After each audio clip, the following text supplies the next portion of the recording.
Brakes are, in my opinion, the most important thing on your vehicle, because if you can't stop, you don't need to go anywhere.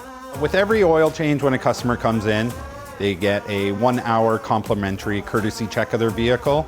Do a thorough brake inspection right off the hop, and so that way we can let you know what the end result's going to be. We look for any potential problems. Our extreme experience tells us where to look. We make sure that your brakes are functioning well. If there's any damage done or if they're simply worn out. We can't tell you how long your brakes are going to last, but we can tell you that having them inspected at your regular service interval with your oil change is the only way to know the condition of your brakes at any given time. When they let them go, then it is a very expensive situation in certain circumstances. We would much rather do the maintenance on your vehicle and save you the hassle and expense of having a breakdown, coming in on a tow truck. We want to keep you in your car as long as we can. If you look after your vehicle, it will look after you. That's why it's preventative maintenance.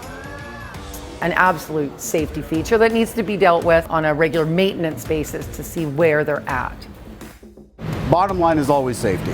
I don't really like smashing into things.